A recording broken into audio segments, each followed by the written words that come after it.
Hello friends, આપણા હંસાબેનની વાત આગળ ચલાવીએ તો મિત્રો, હંસાબેનને એટલો બધો ગુસ્સો આવે છે કારણ કે પિયર પક્ષથી સમાચાર આવે છે કે ભાઈ વહુના પિયરવાળાને ડિલિવરીમાં દીકરીને કે વહુને તેડવા મૂકવાની આડી છે, એટલે વહુ અમારી અહીંયા જ રહેવાની છે અને ભૈરા માથે ભૈરું ના તેડાય એટલે અમે હંસાને તેડી જઈશું નહીં, પ્રસંગમાં ચોક્કસ હાજરી આપીશું. અને પછી હંસાબેને જે ઘરની અંદર ઝઘડો કર્યો છે મિત્રો, પરંતુ એમના સાસુ અને આખા પરિવારે એક નક્કી કર્યું હતું કે ગમે તે થાય, આસમાન જમીન એક થઈ જાય પણ દીકરાનો સંસાર તૂટે નહીં, એ માટે એમના સાસુએ કમર કસેલી. કોઈ પણ ઘટના ઘટે પણ એની અંદર ગમે એટલા હંસાબેન આગ ઓકે કડવાશ ઓકે પણ આખો પરિવાર છે શાંતિથી સહન કરતા જાય. ધીમે ધીમે કરતા મિત્રો પ્રસંગ નજીક આવે છે. મિત્રો, ઘણી વખત આપણે વિચારીએ ને કે આપણે કોઈ પણ વિદેશ યાત્રામાં જઈએ ત્યારે આપણી વિઝા હોય એટલો સમય આપણે ત્યાં રહેવાનું હોય, આપણે જઈએ આપણી ટિકિટ કન્ફર્મ હોય ત્યાં રહેવાનું, અને જેવા આપણા રહેવાના દિવસો પૂરા થઈ જાય 6 મહિના 3 મહિના 2 મહિના એટલે આપણે રિટર્ન થવું પડે. તો આપણે આ જગતના પણ પ્રવાસે આવેલા એક પ્રવાસી છીએ, પણ એ જગતના પ્રવાસમાં એટલો જ ફરક છે કે જવાની આપણી વિઝા કેટલા સમયની છે એ આપણને ખબર નથી. છે તો નક્કી જ કે આ દિવસે તમારે અહીંયાથી એક્ઝિટ જ થઈ જવાનું છે, પણ ક્યારે છે એ આપણને ખબર નથી. પરિણામે આપણે છે એ અન્ય લોકોને દુઃખી કરવામાં જરાય પાછા પડતા નથી. એમાંય ખાસ કરીને વાણી દ્વારા તો જેટલા દુઃખી કરી શકાય એટલા આપણે કરીએ છીએ. આ આપણા સૌની ઘણી વખતે મને 2-3 બહેનોના તો એવા પણ મેસેજ આવ્યા કે બેન તમે હંસાબેનની જે વાત કરો છો ને એમાં અમુક અમુક વખતે તો અમારી વાત આવી જાય છે. મેં કીધું બેન મારી આવી જાય છે, શું કરું? ક્યાંક ને ક્યાંક તો આપણા જીવનમાં આ ટચ થઈ જ જાય છે મિત્રો. અને એટલે જ આવી બાબતો આવા બહેનોને મળી અને હું આવી બાબતો આપ સૌની સમક્ષ એટલા માટે મૂકું છું કે આપણે કંઈક આપણા જીવનમાં બદલ લાવીએ.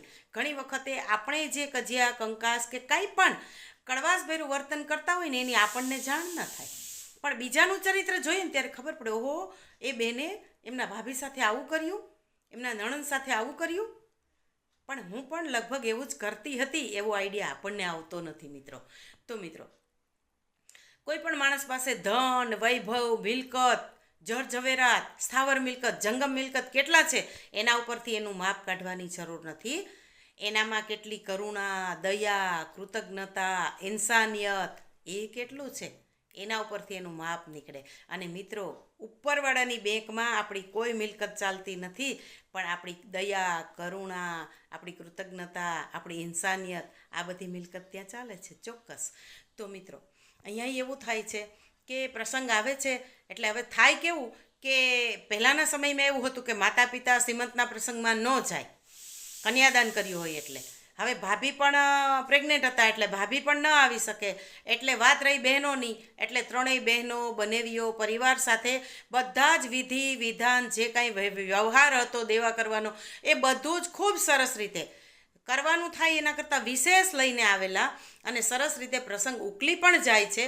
અને જ્યારે બધા શાંતિથી બેઠા હોય છે ત્યારે હંસાબેન મોકો શોધી અને બહેનો પાસે વધારે કંકાસ ન કરતા પણ એટલું કહે છે કે તમને બધાને તો કેવું સારું હતું કે પહેલી ડિલિવરી કરવા માટે તમે પિયર આવેલા અને કેવી મોજ મસ્તીને મજા કરતા હતા, કારણ કે ત્યારે હું પણ પિયર હતી, મારા લગ્ન નહોતા થયા, પણ મારા નસીબમાં તો એ સુખય નથી બોલો. અને આમ પણ ભાભીના પિયરિયાને દીકરી કે વહુને તેડવા મૂકવાની જો આડી હોય તો એમાં મારો તો કોઈ દોષ નથી, પણ ભોગવવાનું તો મારે જ ને. મને પિયર જવા ન મળ્યું આમ કરી અને એ કંકાસ શરૂ કરે છે ત્યારે કોઈ કાંઈ બોલતું નથી, પરંતુ એક મોટી બેન છે એ પ્રેમથી કહે છે કે બેન હંસા તારે અત્યારે આવું ના બોલવું જોઈએ, ના વિચારવું જોઈએ, અત્યારે તારે માત્ર ને માત્ર આનંદમાં રહેવું જોઈએ અને સારા વિચારો કરવા જોઈએ. ત્યારે હંસાબેન એમને પણ રોકડું પરખાવી દે છે કે હા એ તો મને શિખામણ આપવી તમને બહુ સહેલી લાગે છે, તમારી સાથે આવું થયું હોત ને તો તમને ખબર પડે કે કેટલી વિશેષો થાય છે. એટલે એ બેન પણ ચૂપ થઈ જાય છે.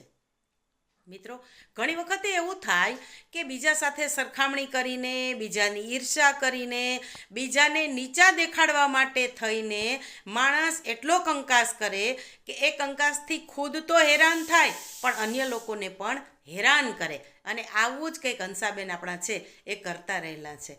અને છતાં પણ બધાએ ખૂબ સંયમ રાખ્યો, મૌન રાખ્યું અને આનંદથી પ્રસંગ ઉકલી જાય છે. પ્રસંગ પત્યા પછી થોડાક સમય પછી માતા પિતા છે એ દીકરીના ખબર અંતર પૂછવા, મળવા અને ખાસ કરીને પ્રસંગમાં નહોતા આવ્યા એટલે વેવાણને મળવા એ ખાસ આવે છે. પ્રેમ ભાવથી ઘણી બધી ચીજવસ્તુઓ, ભેટ સોગાદ બધું લઈને આવે છે. ત્યારે હંસાબેનના સાસુ ખૂબ રાજીપાથી એનું સ્વાગત કરે છે અને ખૂબ રાજીપાથી કહે છે કે બેન, હવે તો અમારેય ઘરમાં બાળક આવશે અને એ બાળકની કિલકારીઓથી અમારું ઘર ભરાઈ જશે. અમારી હંસા ખૂબ નસીબદાર છે, ખૂબ ડાય છે. આવા જ્યારે વખાણ કરે છે ત્યારે હંસાબેનના મા અને બાપ એકબીજાનું સામું જોવે છે અને હંસાબેનની માના આંખમાંથી ટપ ટપ કરતાં બે આંસુ પડે છે કે એ મનમાં વિચારે છે કે બેન, અમારી ખુદની દીકરી, અમારું લોહી હોવા છતાં પણ એ અમને નહોતી ગાંઠતી, એ તમારી પાસે કેવી રીતે ડાય હોઈ શકે? પણ એ મનોમન વેવાણની મોટાઈને, મોટા દિલને, એની માનવતાને, એની ઇન્સાનિયતને, એની ધીરજને, એની સમજણને મનોમન વંદન કરે છે કે ધન્ય છે મારી બેન તને, કે આટલી મારી દીકરી મગજની તામસી અને છતાંય તું એના વખાણ કરી શકે છે. મિત્રો, ત્યારે પણ હંસાબેન છે એ પોતાને પિયર ન જવા મળ્યું એની કડવાશ છે એ મનમાં રાખે છે. માતા પિતા તો પામી જ જાય છે. જેણે પોતાના પેટમાં 9 મહિના રાખી હોય, પોતાનું લોહી હોય, એ કંઈ ના ઓળખી શકે. પણ માતા પિતા એ કંઈ વાતની ઉચ્ચાર જ કરતા નથી કે જેથી કરીને હંસાબેનને કંઈ પણ કંકાસ કરવાનો મોકો મળે. મિત્રો, હવે આગળ શું થાય છે આવતીકાલે જોશું. ચાલો ત્યારે સૌને જય શ્રી કૃષ્ણ.